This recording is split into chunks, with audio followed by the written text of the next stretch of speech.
سلام، وقت همگی بخیر. برندینگ موضوعی که شاید به گوش همتون آشنا بیاد و واسه هر کسب و کاری لازمه که اونو داشته باشه واسه اینکه رشد کنه و همه اونو بشناسن. چه نکاتی داره واسه اینکه ما بتونیم برند خودمون رو رشد بدیم، به همه بشناسیمش؟ قطعا میشه این کارو کرد، اما یه سری چالش‌ها رو داره. من گوران سلیمی میخوام کاملی موضوع بهتون یاد بدم.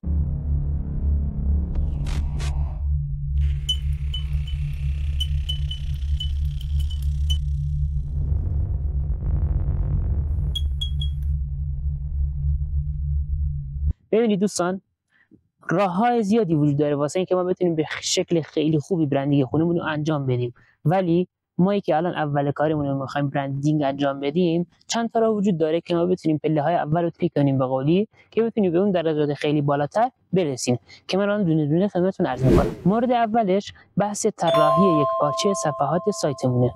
ببینید دوستان، ما وقتی یک سایتی داریم باید صفحه اصلیمون مخصوصاً طوری باشه که قشنگ برندمون به مخاطب نمایش داده باشه. چجوری میشه این کارو کرد؟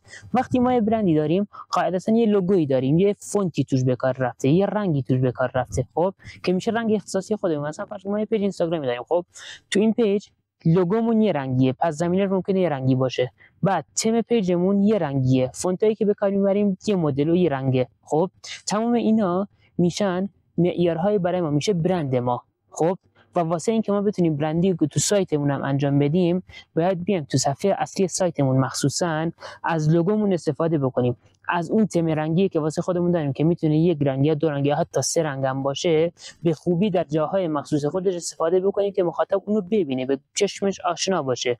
از فونتی که تو پیجمون استفاده کردیم و مربوط به لوگو برند ما استفاده بکنیم تو سایتمون، که وقتی مخاطب وارد سایت ما میشه قشنگ همونو بیاد تو ذهنش و تبدیل بشه به برند ما، مال ما بشه اصلا، اون فونت، اون رنگ، اون طرح. خب اینجوری شما میتونید به خوبی برندینگ خودتون رو انجام بدید به قولی، که تو ذهن مخاطب به خوبی بمونید و مخاطب شما رو بتونه یاد بکنه به راحتی هر چه تمام‌تر. مورد دوم بحث اینه که بیایم تو سایتمون حتما صفحه درباره ما و داستان برند داشته باشیم. این دو تا صفحه رو به صورت جدایی یا حتی با هم داشته باشیم.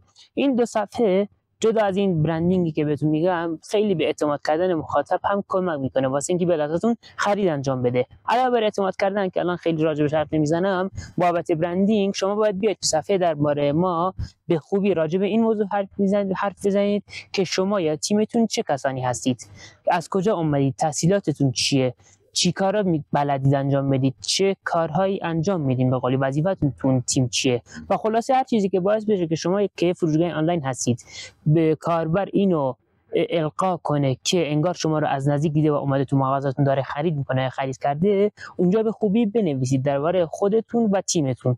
خب تو صفحه داستان برند باید بیایید به خوبی این موضوع توضیح بدید که برند شما از کجا آمده، ایده کارتون از کجا آمده، چجوری برندتون شکل گرفته، چجوری به این نقطه رسیدید، چه مراحلی طی کردید، و خلاصه هر چیزی که برند شما رو توضیح میده به کاربر اونجا بنویسید که کاربر با داستان برند شما به قولی همراه بشه. و مثلا این میمونه که مثلا ما خیلی عمو دیدیم یه مغازه مثلا میبینیم 10 سال وجود داره، یکی واسه ما تعریف میکنه که این مغازه اینجوری بود، بعد اینجوری شد، مغازهش بزرگتر شد و خلاصه کسب و کارش خیلی بهتر شد و الان هم خیلی معروفه و جنساش اینجوری و الوبل.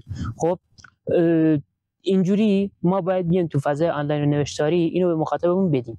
خب مورد بعدی بحث محتوا و وبلاگ‌های آموزشی هستش. ببینید دوستان، شما به عنوان پیج فروشگاهی قطعا هر کسب و کاری که داشته باشید، چه زیورآلات باشه، چه ساعت مچی باشه، چه ابزاری راق ابزار مکانیکی، هر چیزی که باشه، قطعا واسه تو حوزه کاری خودتون هم خودتون تجربه هایی دارید، هم یه سری موضوعات وجود داره که شما میتونید به راحتی به مخاطبتون آموزش بدید. خب این آموزش‌ها رو چجوری باید بدید؟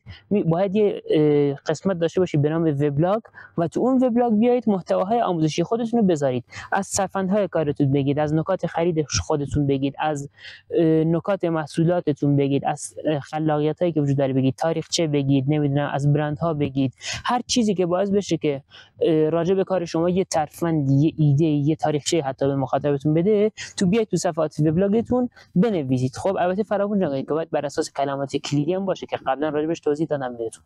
خب وقتی که اینو می‌نویسید، تو تمام مقاله هایی که دارید می‌نویسید باز هم از رنگ‌های مخصوص خودتون استفاده بکنید، از اون فونت مخصوص خودتون استفاده بکنید، مرتباً عکسای از کارهای خودتون بیارید، از خدمات خودتون، از لوگوی خودتون بیارید که مخاطب حتی وقتی اون مقاله رو میخونه انگار مثلا وارد فرودگاه حضوری شما شده، یه کاتالوگ راهنما بهش دادین و داره میخونه اونجا. خب دیگه قشنگ اونجا مشخصه که این مال شماست و مربوط به شماست و المان‌های شما اونجا وجود داره.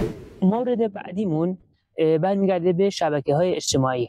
ببینید دوستان، ما وقتی یک کسب و کار خیلی خوب باشیم و خیلی برندینگمون بخوایم خیلی عالی رشد بکنه، باید بتونیم تو تمام شبکه‌های اجتماعی کار بکنیم و فعالیت خوبی داشته باشیم. حالا تو هر کدوم بسته به کارکردی که داریم، بسته به نوع اون فضا کار بکنیم که تو قسمت‌های قبلی بهتون توضیح دادم، میتونید برید فیلمشو ببینید. خب باید بیاید مخصوصا تو قسمت فوتر سایتتون دکمه شبکه‌های اجتماعی رو بذارید. فوتر سایت کجاست که فکر می‌کنم اکثریتتون بدونید.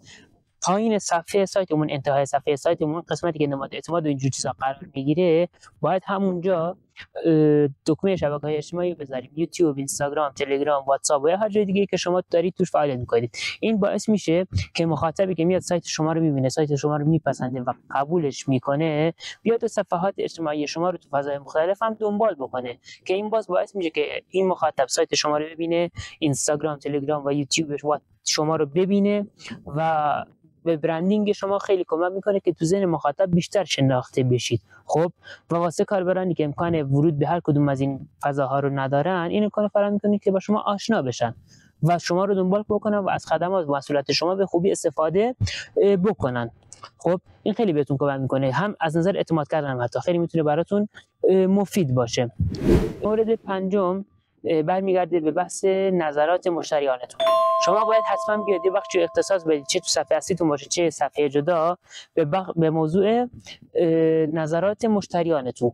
خب باید بیاید نظر مثبت مشتریانتون رو اونجا بذارید، توش قرارش بدید که مشتریان چه چیزایی راجع به شما گفتن، چه نظراتی راجع به کار شما، خدمات شما دادن، که به قولی مخاطب وقتی که وارد بشه هم از نظر اعتماد کردن اعتماد بهتری انجام بده، هم از نظر برندینگ بدونه که برند شما یه برند معروفه، برند کار درست و درجه که میتونه خدمات و محصولات خوبی رو به مشتریش ارائه بده.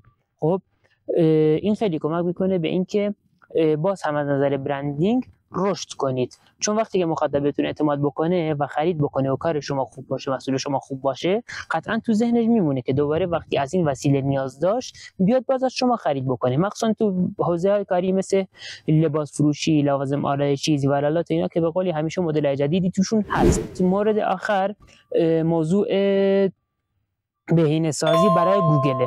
خب بهینه‌سازی برای گوگل یعنی چی؟ یعنی ما بیایم سایتمون رو بر اساس کلمه کلیدی و تمام چیزایی که وجود داره بیایم به طور 100% و کامل بهینه و درست کنیم واسه موتور جستجوی گوگل که توش بیاد بالا، توش سطح اول باشه تو کلمات کلیدی مربوط به خودمون. خب ما باید کاری بکنیم که با استفاده از SEO یا همون SEO که تو کلمات کلیدی که میتونه بهمون فروش بده بیایم رنک اول گوگل، یعنی صفحه اول باشیم وقتی اون کلمه کلیدی مورد نظر سرچ میشه. خب وقتی که صفحه اول شدیم و خاطب وارد شد، باید از نظر سرعت سایتمون با گوگل کاملا مطابقت داشته باشه سایتمون، یعنی بهینه باشه و خطایی به اون صورت نداشته باشیم، رتبه بالا داشته باشه که مخاطب وقتی وارد میشه سرعت خوبی رو تجربه کنه، بتونه به راحتی کار بکنه اونجا.